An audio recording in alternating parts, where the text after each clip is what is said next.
everybody, this is Mike with the One Stop Co-op Shop, and today I'm previewing the next game from Chip Theory. This is called Wroth. Not Wrath, Wroth. Or Wroth? I'm not entirely sure. But this is a quick playing, solo, cooperative, or competitive area control game with dice placement and varied armies.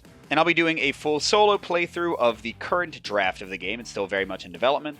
And at the end, I'll give you some thoughts on how the game is shaping up so far. And a reminder that we never take payment or compensation for our crowdfunding coverage. We just want to help you make an informed decision. And if you like the content on the One Stop Co-op Shop, consider supporting us through Patreon. You get early access to our videos and exclusive videos every month you can't see anywhere else. You can also listen to our podcast for reviews and design discussions, or come and say hi and join the conversation on our Discord. So I want to reiterate one more time before I get into anything else. This is still very much in development, and they even emphasized to me that specifically the solo co-op mode is the thing that has been the least tested. So what you're about to see is not the final game. Don't use this to teach yourself the rules or anything years from now when the game delivers. This is just a taste of what it might be like.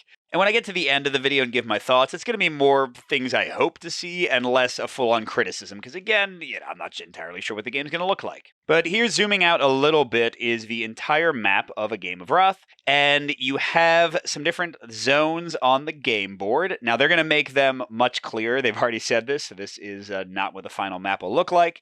But first of all, you got the deployment zone, which is... It has these 4 hour regions, but they're all one region. If you kind of look at this sort of beachy place that's all along the edge of the landmass, this is where most units are going to come in. And the big thing that could be a little confusing is that even though my units are here, they're technically also here and here and here. This is one big circular area, and thus it is adjacent to almost every area on the map. It's adjacent to that and that and that and that and that and that. And then there's this place and this place that are in the middle and are only adjacent to these more limited sets of regions. So basically there's 4 corner spaces, 4 central spaces, 1, 2, 3, 4, and then the deployment area. So 9 areas in total, although you can't attack from or be attacked in the deployment area, so it's not really like a fighting zone in most effects. But in the game, we'll be putting troops down in these places. We'll be using effects to move them. At the end of every round except the first, we'll check who has the most troops in a given zone, and they'll earn as many victory points as the zone's value. And by the way, this was a randomized thing, except that some of the scenarios will require certain zones. Like in the Alden Ascension scenario, which is the only one that they had ready for us to preview, you'll always have these 4 spots in the corners the same with 1 victory point and a bonus. But the 4 central regions were randomized. So yeah, if I have more troops than other players in a region at the end of a round, I score that many victory points. Additionally, if I'm the only person there, then I dominate the region and I get a bonus victory point. So here right now with me having some people and them having nobody, I would get 3 points for that. Now, what do you actually do on your turn? How do you move your troops around and get more on the board and such? You have these action dice and they're going to be rolled every round. And then the competitive game, players take turns drafting them. And then they again take turns resolving them one at a time. But in the solo cooperative game, you're just going to have a whole bunch of dice. If you have more than one player, you will still draft them, but cooperatively, talking to each other. And whatever die is left is going to go to the AI, although they'll get more than one action. I'll show you how that works. But yeah, in the solo game, I'm going to have 3 action dice to resolve. And I'll go through what their faces mean, but I want to explain a few other things first. So a big thing in the game is the factions. These are kind of the unique things. And the big things that make them unique is, first of all, they each have a once per game ability they can use that is entirely unique to their faction. And then additionally, they each have elite troops represented by these dice who have a maximum amount of life. So these dice are just marking how much life they have, and they get tilted as they take damage. But then they also have special powers. So the faction that I've chosen this time is the Vena. They're witches, or Wiccan, or pagans from what I can tell. And they're a pretty tanky defensive faction. The Hag and the Acolyte both benefit when somebody attacks their region. And the Cauldron, kind of like the cauldrons in Welsh mythology, if any of you have read the Chronicles of Burdane or seen the Black Cauldron, they get to bring back your troops who are killed. So I have a pretty tanky defensive faction. Each player is also going to have what's called the All-Seeing die. This is going to be an extra boost that they roll and can use each round in addition to their action dice. And players will also be gaining a resource called Quora, these little gems here. And that's going to be used to bring out and pay for my elite troops. So my hags cost 2, my acolytes 1, and my cauldrons 2. The enemy also has an all-seeing die, also has elite troops, also has their units. They're also going to use a D8 to randomize some things. And each faction, in a cool touch, is going to have their own unique scenario. So when you play against the Alden, you'll always have this scenario with its own rules and victory conditions and such, and some not finished flavor text. And they even tell you what kind of factions are going to be better or weaker against this. It says factions with movement abilities will excel, which I do not have, but it also says factions with lower health will have a really hard time, and my troops are pretty tough, so I'm kind of figuring that I should be sort of in the middle for this one. And a big thing to look at for each scenario is how you win. In this mission, if I can get 30 victory points, or if I can, at the end of any round, take out their control of every region on the map, then I win. And certainly the every region thing sounds insane, so I think going for 30 victory points is probably better. We each have our own victory point trackers here. Again, you're getting victory points for control of regions at the end of each round. And yeah, mine is sort of the colors and pieces are changing. Again, prototype everybody. But this is my color and they're the red ones.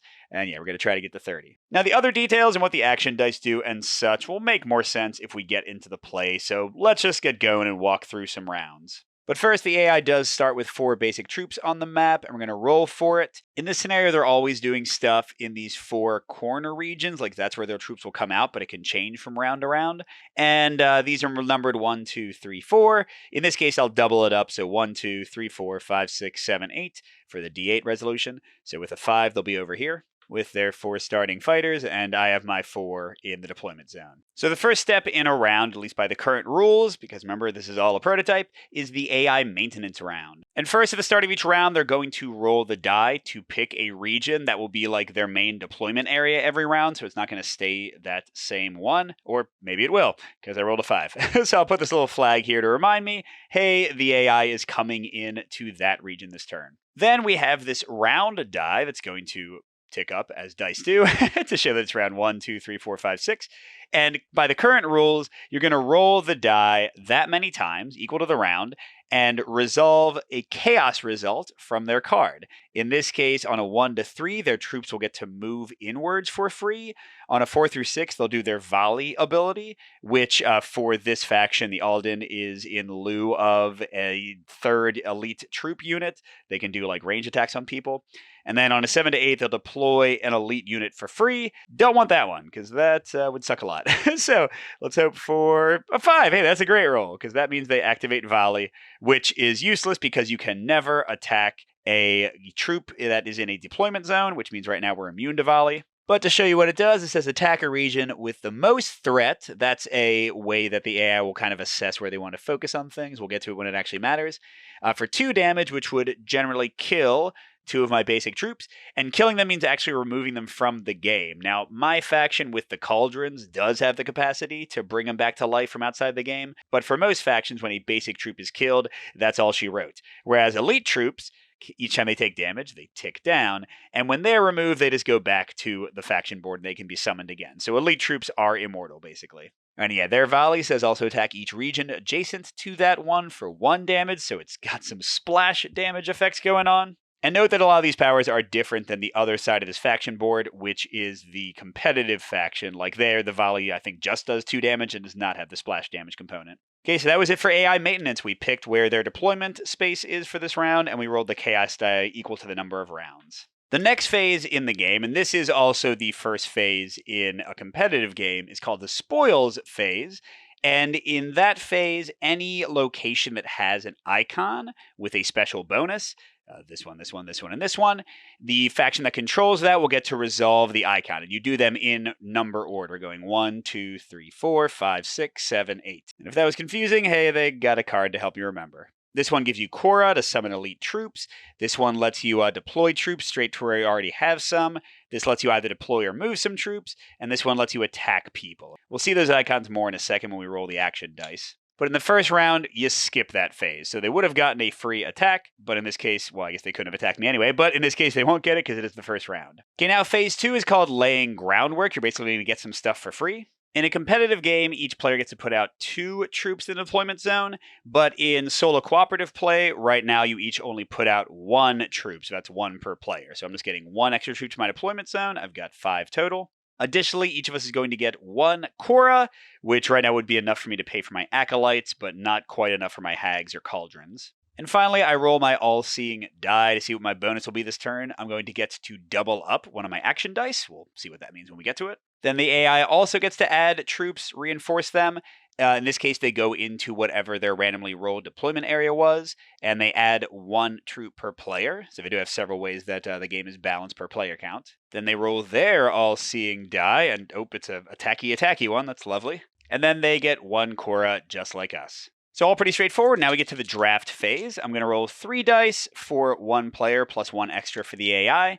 But if it was a higher player count game, like 2 to 4 co-op, then we would roll 2 dice per player plus just 1 for the AI. So 2 players would be 5, 3 players would be 7, 4 would be 9, and we're not drafting in this case because it's solo. I'm just going to pick the 3 that I like the best, and they'll get the last one. So these die faces are clearly going to keep on changing and evolving, but let's talk through what we've got. So this one is currently the strongest die in my opinion. They say they might still be balancing it. This is called the Exodus die. When you spend this one, you get to pick any single area, any region, and you can take as many troops from there as you want and send them anywhere adjacent, split up however you want. So I could be like, boom, boom, boom, boom, boom, since remember my deployment zone is adjacent to all these areas, and just potentially have a ton of control and get a ton of victory points. Okay, so that's the Exodus option. The next one that moves is this one with 2 people. Can you see that? There it is. This is the maneuver phase. And this one has 2 options. You can either add 2 troops from your faction board to your deployment zone, so where they can't really do much yet, or you can pick any region, move up to 2 troops from there, and move them to an adjacent place. So not quite as impressive as the Exodus die, but it does have the added option of bringing in more troops if you want to. I rolled 2 of those. Next one is the Korra result. That just gets you, as you might imagine, another Korra to be able to pay for more elite troops. And we'll remember those results, but the other ones, this is an attack phase. You spend this to have your troops in an area or in an adjacent area deal 1 damage, which again will kill a single troop or will hurt an elite troop. And the attacker gets to pick who is hurt, by the way. So the defender has to just kind of take it. But again, you cannot attack from a deployment zone or to a deployment zone. So right now I couldn't use this attack die to attack them here, even though I am adjacent. But hey, if I place my troops out here, an area that is adjacent to that one, then I could do 1 damage and kill one of these people. And the last result, again, my lighting is failing me here, is called Extend. It's got this double kind of arrowy thing. And that one lets you take 2 regular troops from your board and put them anywhere that you already have at least 1 troop. So if I had somebody up there, I could be like, boom, and they're already all the way up there to reinforce my people. So definitely a cool one. All right, so in this case, I have to take 3 of these. The Korra, if I don't take it, the AI is going to summon more elite troops, which I don't love. Yeah, so I think I'm going to do that and leave them with the maneuver. So I grab these 3 dice and I'll move them over to my faction board. Now, by the way, a quick note, the icons changed since they were designing the game. So this purple star matches the purple color of that one, the Extend result that adds 2 troops to an area you already have troops. So that's what that represents. And then I haven't talked about the wild spaces up here yet, but you'll see the purple stars there as well. And this little green circly thing is the old version of this green crystal Korra thing. So that's the same thing. That is getting 1 Korra. Now, with all that done, we get to advance to the action phase. And this is where we're actually going to do stuff.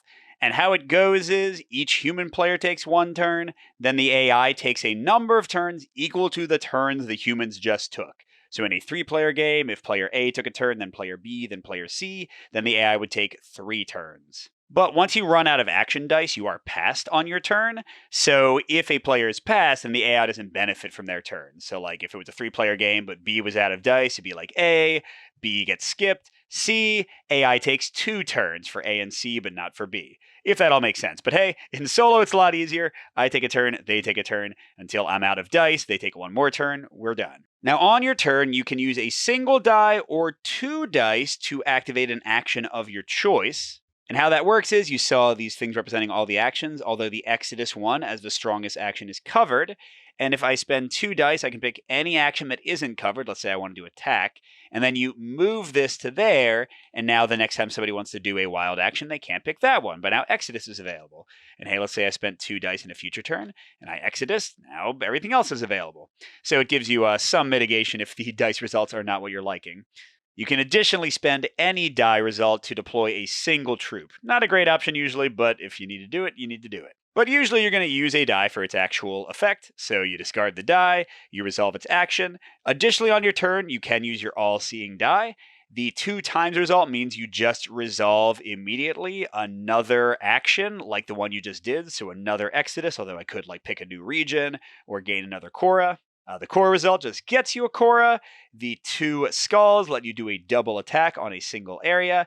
And the strike lets you do a single attack, 1 damage anywhere on the map. But yeah, I've got the 2 times. So that is all part of your like 1 die action. So if I had the 2 attack, I could Exodus and then also attack. It's not like a separate action turn. It's not a separate action die. You can also on your turn spend as much Korra as you want to summon people. Pretty much everybody is summoned into your deployment zone. Then you have to use maneuvers or Exodus to actually get them out. In my case, the Hags for 2 Korra are summoned to my deployment zone. So are the Acolytes for 1 Korra. Hags have 4 life. Acolytes have 3. The Cauldrons for 2 Korra are a little bit different. They have to go where I already have people. And then they can't move at all. They only have 1 life, but they can't be targeted for attacks until everyone else there is dead. And at the start of each round, if I have dead troops who've already been eliminated earlier in the game, they're going to come back to life in the Cauldron's regions. And by the way, my once per game ability, which you can also use on your turns, you can do like as many of these free things as you want on your turn, but only use 1 action die. My once per game ability is to gather all my cauldrons, which means just take them from wherever they are, even from my board, deploy them 1 at a time, and then resurrect up to 2 troops to each region with a cauldron. So I basically get 6 Korra worth of cauldrons for free and get to put out a ton of troops. So it's a big, awesome whammy effect.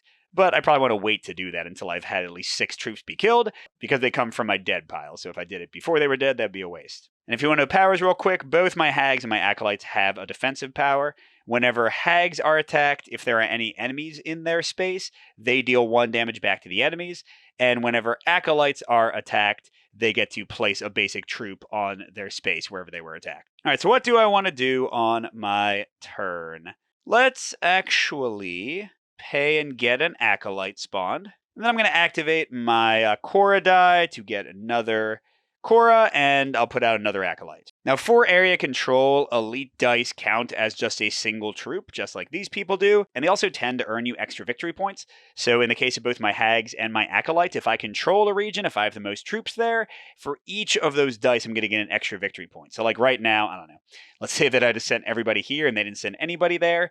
At the end of the round, although not the first round, you don't score victory points at the end of the first round, I would get 2 victory points for control, 1 more for domination because I'm the only one there, and then another 1 for each of these. So 5 victory points total out of the 30 I need if I just kind of stacked that entire spot and they didn't contest it. Okay, but that was it for me. I took my first action, and I could use my doubler, but I don't want to. All right, so now we get to the AI turn. And the first turn, they're going to resolve the exact same die face that I gave them because I didn't draft that die. But then in every future turn for them, they're going to roll the die and do a random action. So only 1 is controlled. Now, each of their actions tends to be like doubled or better than mine in some way. So for the maneuver one, they're going to get to place a troop out for free. Remember, usually for maneuver, I could put out 2 troops, but then they're also going to get to disperse the region. Let me show you what that looks like. And actually, before they disperse, they do want to spend their Korra as soon as possible. So they can only afford a Winden, which has 2 life. And like my troops, they have +1 victory point for each controlling region. And by the way, the elegant special power is that when they deploy, they bring a basic troop with them. So they kind of just boost things a little bit better. All right, but now they are going to disperse. So what does that look like? First, they check adjacent regions, and the deployment zone does not count. You can't move back to the deployment zone. And from here, the only adjacent region is right here. And they first send all their elite troops to the adjacent zone that has the highest threat. And they do a lot of things to the region with the most threat. And how it's calculated is 1 for each regular troop, 3 for each elite. So like right now, this does not count because it's a deployment zone. But if it did, it would be 3, 6, plus 5, 11 threat. So when they disperse, they send every elite to the adjacent place with the highest threat. So they just kind of stack them all together. Then they leave one basic troop behind to hold the fort. And then they take all the other troops that are there and divide them by the number of adjacent regions. Now here there is only one adjacent region, so all 5 are going to go there. But let's say they were like moving from here. They could go to there, or there, or there, or there. 1, 2, 3, 4 adjacent regions. So they would divide them evenly, one going to each region, and any remainder stays behind. So if they were moving from here, they would leave an extra person there, and then the other 4 would split up one each. But here they just left the one person there. All 5 can go here with no remainder because it's being divided by one adjacent region. So there we go. They basically abandoned their starting zone and just really stacked up this 2 victory point spot here. Now, they want to do everything as soon as possible. So if they could do their assault, doing 2 damage, they would. But you can't attack a deployment zone. But like if I had some people out here, they would immediately use this. And it's just double as good as mine. They do 2 damage to the highest threat region. That's either with their troops or adjacent to their troops. And then they do that again. So they just do 4 friggin' damage potentially. It's a lot. It's a lot. All right, so coming back to me, I think it makes sense to do the Exodus now.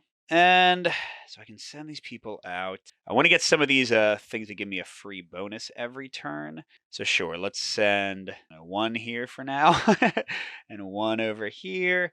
Now they can get to that spot. So let's send maybe 1 and 1 of my people there. And then let's maybe put them here and try to kind of bait them into attacking there. Because each time they attack, they're going to attack my elite troop first, and she'll give me some free regular troops to kind of mitigate the damage a bit. Or actually, you know what? Hold on. I just thought better, but I have this maneuver die, and I was thinking I would use it to move, but actually, let's spend this one first to get out 2 more regular troops. That'll bring me to 7. And then I'll use my doubler to repeat the action, and I'll bring out 2 even more regular troops. So now I've got a nice big stack of people, and I can Exodus them all in a second. All right, and next the AI is gonna, attack. Well, darn it, I thought I had asked all the rules questions that I might need. I want to stop filming right now, but I don't know what they do when they can't resolve an action die. Okay, let's just make it up. Apologies. Again, this is not in the rulebook currently, it's not that I saw. For a human, when they can't resolve an action die, they get to place a single troop. So let's say, since the AI tends to double stuff, let's say they get to deploy 2 troops to their little main base here for free. I don't know. Is that right? Is it wrong? It's a good question. I'm not sure. All right, so now we're exodusing. This will be my last action die of the turn, and then they'll get to go. So I have a lot more people now. So let's get like 2 and 2, and then maybe 2 and a person there, and then 3 and a person here. Sure, that seems decent. All right, now the rules say that the AI spends their all-seeing die as soon as possible, so I think they would immediately attack. So highest threat adjacent to or in one of their regions is here, right? 3 for the elite plus 3 regular is 6. So they hit my elite down to 1. Ow! And they prioritize elites that have lower health so they can finish them off. Okay, and whenever one of my acolytes is attacked, I get to add a regular troop there. And this place now has even more threat. It's 7 instead of 6. So they're going to attack there again. Blah! And they killed them, which means they're out of play, unless, of course, my cauldrons help me out. But the acolyte's going back to the board. 1 more Korra will summon them right back. And her power still fires off. So I get 4 people there. Now let's see what their actual action is. Their last action for the round, and it's to get 2 Korra, and then they immediately spend it. So yeah, again, they double things, so they get 2 instead of 1. Okay, so with 2, they can summon an Elegant, which again is also going to bring in a regular troop. So they can go anywhere where they want to have units. They first prioritize the place with the most threat, but currently both these places have 0 threat because I'm not there. And then they target the place with the most elite troops of mine.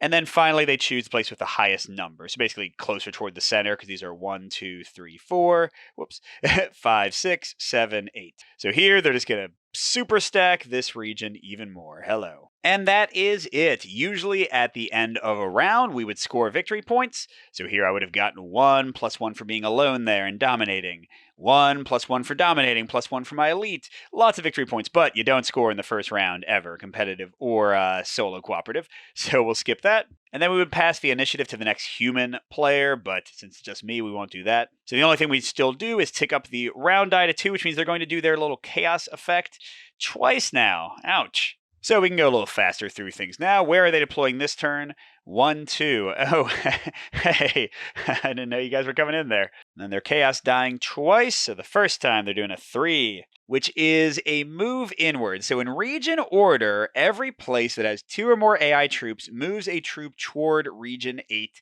The middle, they'll prioritize elites. And this can chain moves together. All right, so let's see. 1, 2, 3. They have at least 1. 4, 5, 6. They have at least 2. Which elite do they prioritize? I don't know. I'll say the one with higher health, maybe.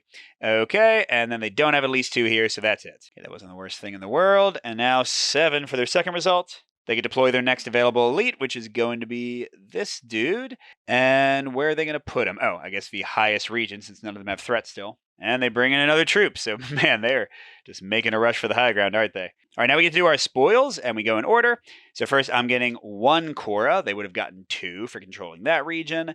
Then I get to do the extend action, where I bring 2 troops into a spot. It has to be a place that I already have people. I don't really want to go here, because that would make it higher threat than there. And right now I want them to use their free attack to hit me there and get my Acolyte to bring out even more units. So let's go. Well, yeah, actually here, I guess, right? Because they're going to be clearly summoning more people in there. Okay, then they attack. And again, they get to do everything twice. So highest threat region that they can attack is here with 5. They'll hit the Acolyte and give me a free troop. And then now it's even more high threat. They'll do it again and give me another free troop. Okay, so excellent. I've got almost my whole army on the board. That's cool. Okay, then finally I get to do a maneuver. I can move 2 people or bring 2 more into the deployment zone. I'm a little bit scared, honestly, to like go and fight them and stuff. But I guess I gotta. So sure, let's move 2 people from here and at least contest this region and stop them from getting the domination. Although, I gotta say, the victory condition says I need to gain 30 victory points, not more than them, just 30 victory points. So I don't think in this scenario I care what victory points they earn, except that if I can deny them control of every region, then I win immediately. So if I could, God, they got so many people. I don't think that's going to happen anytime soon. But yes, if I could, like, really run them off the board, that'd be cool. All right, now we do laying groundwork. I get a free Cora. I get 2 more free people in my deployment zone. I am running out of units here. And I roll my all-seeing die and get my own double attack. Oh, wait, no, sorry, 1 unit. That's right. It's only 1 in cooperative and solo. Then they get a Cora, they get a unit up here, get out of there. And they roll their all-seeing die, and it's another 4 attack thing. And now we do our action die. Whoa, okay. Cool. I think I'll take that. So they're going to do a ton of attacking. It's what's going on here.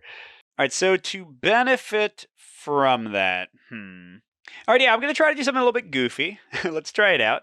I've got 2 Cora. I'm going to spend both to bring out both my Acolytes. And then for my actual action, I really like the Cora and bringing out these Acolytes. So let's use both of my attack dice to activate a maneuver wild. It seems to make sense to do the wild thing pretty frequently because I am denying the AI an entire action since I use 2 dice at once.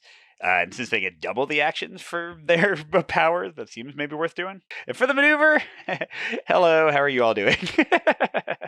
So there I am, right in their face.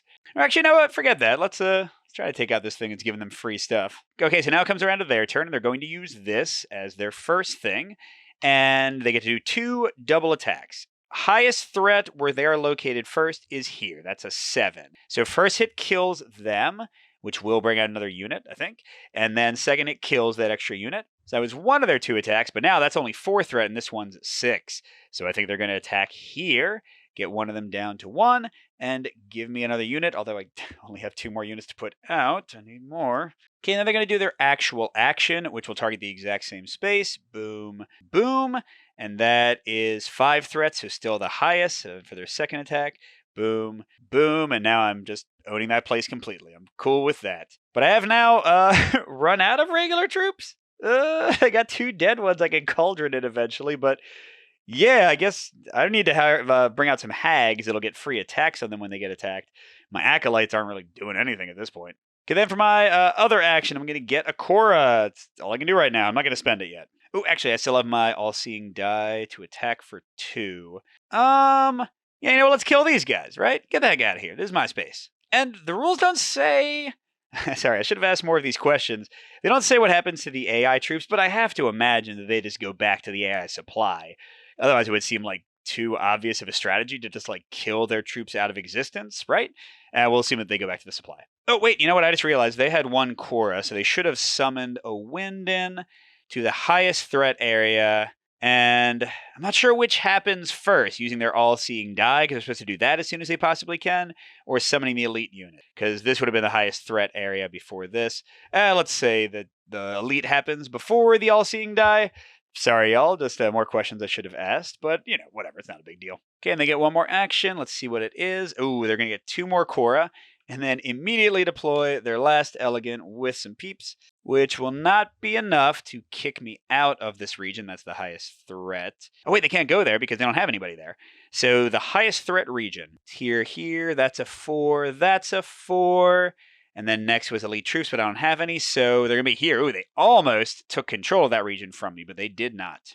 And in fact, they only control there and there, so I guess I came kind of close to the instant victory condition. All right, so this time we do count victory points. Let's get into it. Here, 1. I don't get the domination bonus because they are there, so that's 1 for me. Here, another 1. That's 2 for me. Here, do get the domination, so that's 3, 4 for me. Here, do get domination, 5, 6. Here I dominate, 7, 8. They dominate, but again, I don't think I count there, so who cares? But 8, and they would have gotten 3 with domination. Oh, 4. Oh, that's right. I forgot my elite units. So it's not 8, it's 9. And then, yeah, they would have gotten 4 for here, and then with the elites, 4 for here. So it would be 9 versus 8, but again, I don't think I care about there. So I'm 9 out of 30 toward winning.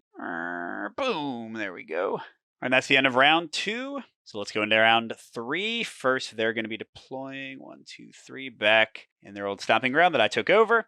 Then they got to roll. Oops, this is at a 3 now. They got to roll the chaos die 3 times. Uh-oh. Okay, so first is, oh man, volley. This is not going to be pretty. So they're attacking the highest threat place they can for 2. And currently, that's going to be here because they still have an elite. So they'll kill them for 2. And I can't spawn a troop because I don't have any left. And then they would have done 1 splash damage to each adjacent area, but they can't because there's nobody there. So that was at least okay. Okay, second chaos die is another volley. Crud. 4 threat, 4 threat, 2 threat. So yeah, they're going to do it here. And they'll kill 2. And again, they can't do anything adjacent. Okay, and last thing will be, what is it? Oh, the one where they move inward. So 2 or more no, 2 or more yes, they'll move an elite in.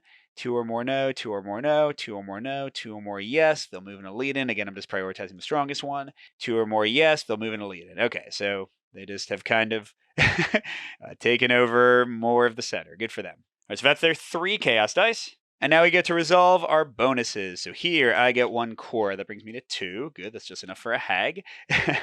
Over here, nobody gets it because they now have tied me for control. I couldn't have put anybody else extra out anyway, so I don't really mind.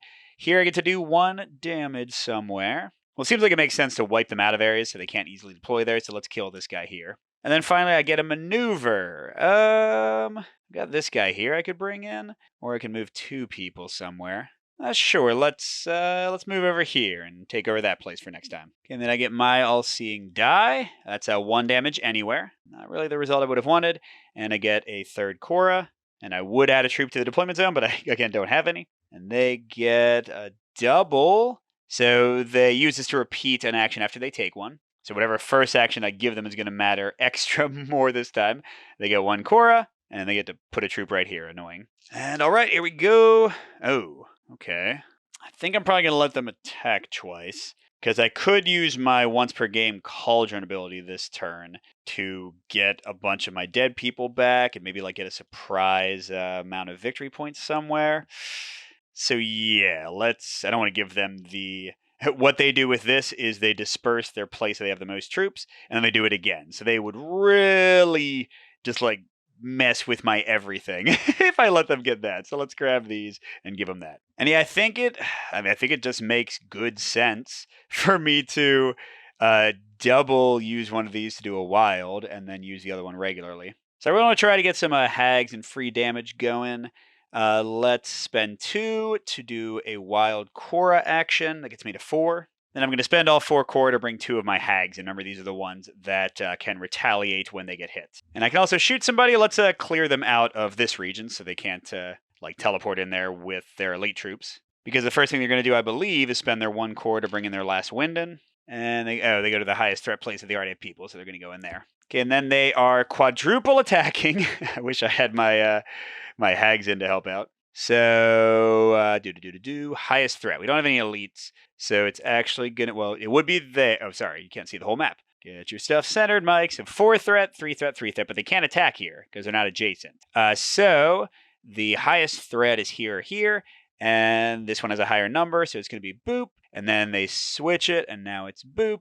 And then they do it again, but now this is the highest threat because it's closer to the 8. So boom, and then this would be the highest threat. Boom. All right, lots of dead people here. Okay, now for my second action turn, I'm going to do my Exodus. And I want to just send my hags out. Send them to kill you when you attack them. Let's go where you already are. And then, we're not done. Once per game, gather all your cauldrons. Boom! Deploy them one at a time, and then resurrect from the discard up to 2 troops in each region with a cauldron. So I want to spread them out to get the full effect. Boom! And boom, for sure. And then, how about...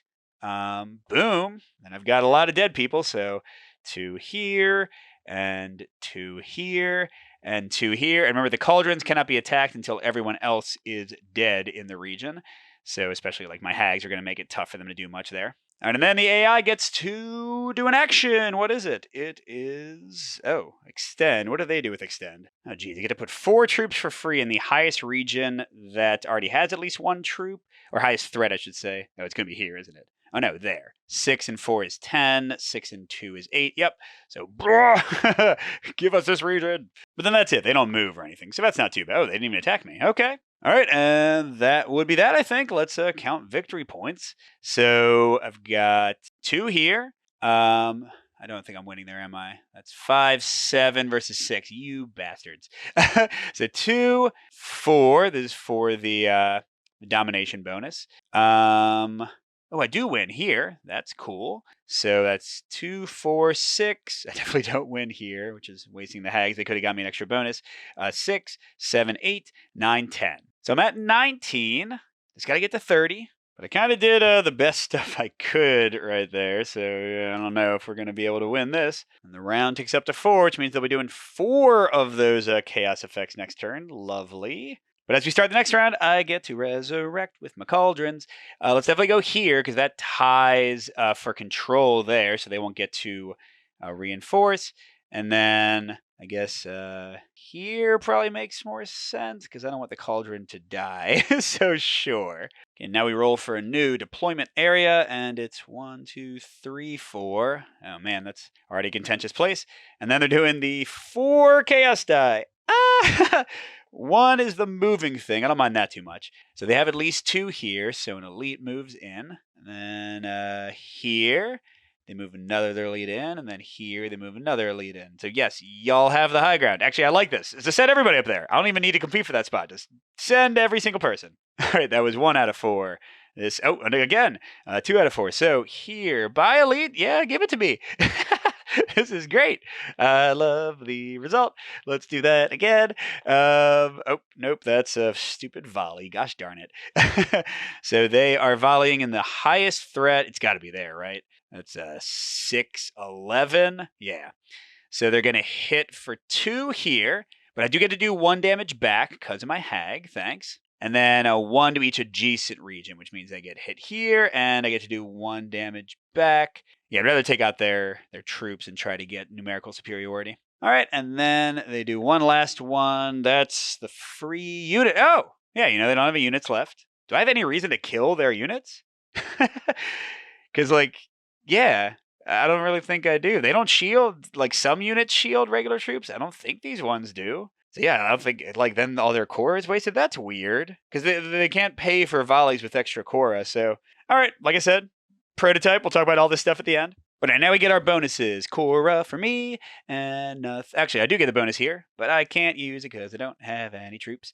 I get to kill somebody, and it will be you. Bye. And then I get to move somebody somewhere. This feels like a waste, right? I'm not going to control that place. Let's make sure we don't lose like control here. Although, am I just inviting them to come over there? I don't know. When I do want the hag to be like somewhere with other enemy troops. Yeah, you know what? It's fine. It's fine. Okay, and then I get a Cora. I roll my all-seeing die. It's a double attack, and I don't have any troops put out. They get a free troop here. They get a Cora they can't spend yet until I kill one of their elites. And they also, oh god, a quadruple attack. Yay. All right, let's try to make this the last round. Okay. Oh, I'll just give them the Cora. Oh gosh, I feel like I'm just abusing them here. All right, so I've got these. And for my first action, I'm going to double use them. I'm going to put a hag out first with my 2 Cora. I'm going to double use them to move. And let's just, let's keep like grief in this region, right? Because that's 9, 11 threat versus that's also 11. But this one has more elites, so they would target this one first. And with the hay, I've got 2 attackers here, or 2 attack. Let's try to make this place more mine. Okay, and then they're going to get 2 Cora they can't spend, and then attack 4 times. So first time is going to be here. They'll attack the weakest one they can. Remember, they can't target the cauldron. So that's 2 damage, and they take a damage. Then they're going to do it again. So that's 2, and I think 1 more splashing over to her, which means I guess they could take 2 damage, right? No, it says every time they attack a region with a hag. I guess it doesn't matter. There's 2 hags there, so that was maybe a waste. But hey, we got 4 versus 5 here. We almost have control. And let's see, I gotta move. I'm freaking winning in a lot of places. Where would I want to move them? If I abandon here, I might not win it. There I've got 7-3. So yeah, what if I do that? What if I move 2 people from here to here and see how that treats me? So that's my final action. And their final action is, oh, what's that? Oh, that's where they get 1 person, then disperse. So they're going to go here. And then, okay, they're dispersing from here. So they leave 1 behind, and they move the other 3 to here. Darn it. 1, 2, 3, 4, 5, 6, 7, 8 versus 6. You butts. But it's okay, because, I think I got enough victory points. Actually, I don't know if I did. Let's see. 1, 2, 3, 4 from the hag. 5, 6, 7, 8, 9, 10. No. 11, 12. Yay! We get to 30. All right, so that was in, again, very early stage of development, a play of what the solo mode might look like in Wroth or Wrath. And let's talk about some thoughts on the game overall. And again, these are just suggestions, ideas. These are not critiques, because I'm not considering this to be like the actual version of the game. I'll say right off the bat, this reminds me a lot of what I saw when I previewed Burn Cycle. Chip Theory sent the game out in a state that is pretty early. I think they should have sent it out for like solo co-op coverage specifically this early. That's not my call to make, but I might not have. I might have worked on the solo co-op a bit more before sending it out, because I have played competitive, and I don't love everything about the competitive, but at least like it tends to work. This seems a little wonky, like balance-wise and stuff. All right, but anyway, let's talk about some things. First of all, the color palette and the art. I think this is going to be very hit or miss for people. I love Manny Tremblay's art from, what are some of my favorites? Radlands, Dice Throne, and what is it called? The Alice in Wonderland one, Wonderland's War. I think his art is awesome. I don't personally love what it looks like here, because actually, let me show you the other one. I think Alden shows it more. I think like the weird color treatment takes away from it for my personal taste, okay? I've already heard some people that I've talked to, some other content creators who adore it. So clearly this is just my own opinion. Some of you might share this opinion, some of you might not. But yeah, I feel like, for me at least, the color treatment is taking away from the great details of his art. So yeah, that's just my take on it. The art is okay. And certainly they've said they're going to fix up the board. I hope they do. Right now I do think it's kind of hard to tell like where the regions are. The muddiness of the colors is not helping them much. But that being put aside, cool things about the game. Heck yes, these unique factions. Do they seem 100% balanced yet? Not in my plays. Some definitely seem way cooler than others. But for a game that is going for a very light rules teach, okay, this is not Cloudspire. And thank God, I adore Cloudspire, one of my top games of all time, but it's hard to get this to the table. This one I taught to my my 11-year-old, and he had no trouble with it, and I played it at game night with 3 people, no trouble with it at all. So yeah, they're going for a simpler type of game here, but just the mix of unique units, unique abilities. You don't need to know more than like 2 or 3 of them. The once per game power, it's enough to make them feel different, to give them each their own fun flavor, but it's not overwhelming. And again, that's what they're going for. They're not trying to do another Cloudspire or Too Many Bones or something here. So that's cool. I think this works pretty well. I've had fun examining the factions. Again, the balance doesn't seem quite right. I'm sure they're still working on that. But I like the concept of this, of a more streamlined but still asymmetric kind of faction-based game. The area control on the map is fine. It's kind of interesting. It is kind of cool that your deployment units are useless in a way. They're the least effective, but they're also the most mobile. They can go to 6 out of 8 regions on the map with a single move action. But then once they kind of get committed, oh my gosh, they can only go 1 space with movement, and movement is pretty rare. You saw that like some turns you won't get any dice that move unless you use a wild and use up 2 of your dice. So I like how the movement kind of gets restricted. I like that, for example, this central spot, that's like the center of the board, is the hardest to get to. And like once you're up there, it's really a hassle to kick you out of there. So players might just leave you alone. So I think the board movement is limited. Like it's not the most interesting area control kind of model I've ever seen, but I do think it's kind of fun how it all works. Then you have the core dice selection mechanic. It's kind of like a competitive War of the Ring. I don't know. It's okay. It's okay. The dice don't seem quite right yet. Like in a lot of cases, taking the Cora feels a little boring, although not always. Some of the elite units are really cool. Attacking is fine. I mean, doing 1 damage instead of like actually moving 2 or more people into a space doesn't quite feel sexy. The Exodus is too good.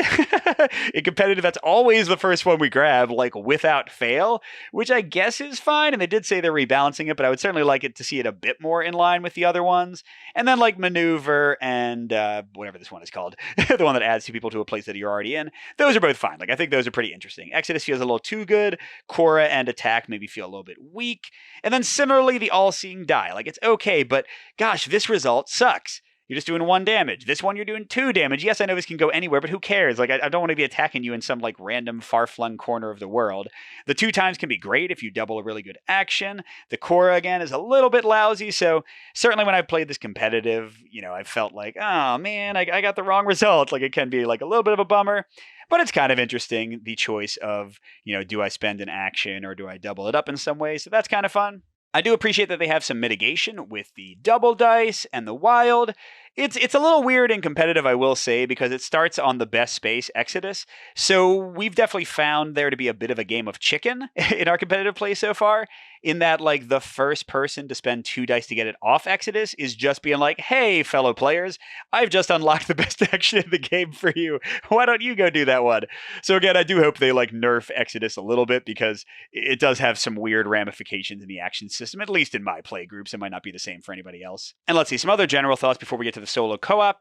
The troops. I'm not sure about. The weird thing for me with them is that sometimes I kill them. Like there are some elite troops, especially in my competitive play, that are so powerful that I do want to take them out. But a lot of times I just don't care, because they don't hold the region like a ton of regular troops do.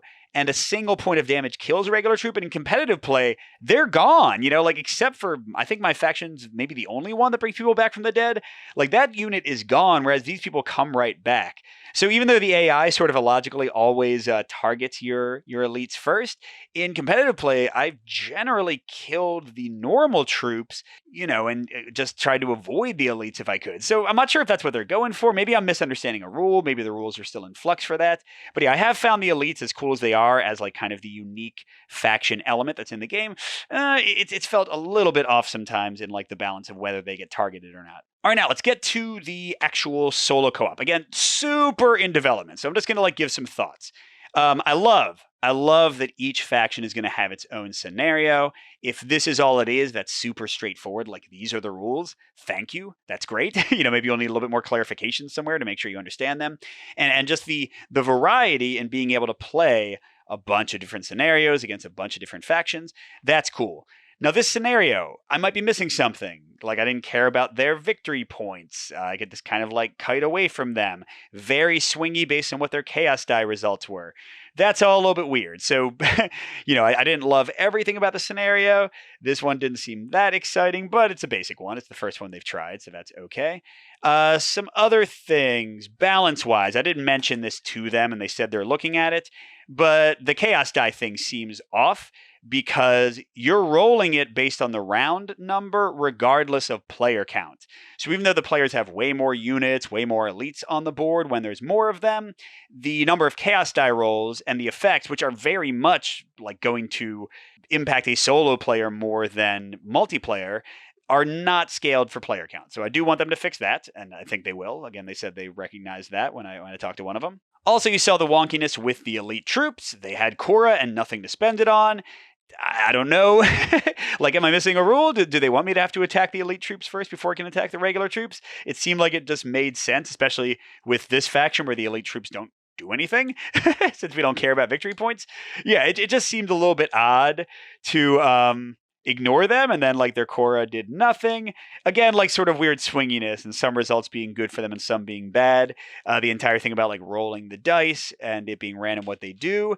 It's okay. I will say one thing I like in the solo system so far is how simple like the choices are. The threat mechanic, very easy to grok. Like, I didn't have any trouble with that. The actions, yes, I had to look them up, but once I got them, it's pretty straightforward. Like, none of them take very long to resolve. Now, if I'm playing a 4-player game and I got to do 4 actions in a row, that's going to be pretty annoying until I internalize all of them. But certainly for solo or a lower player count game, it's pretty quick.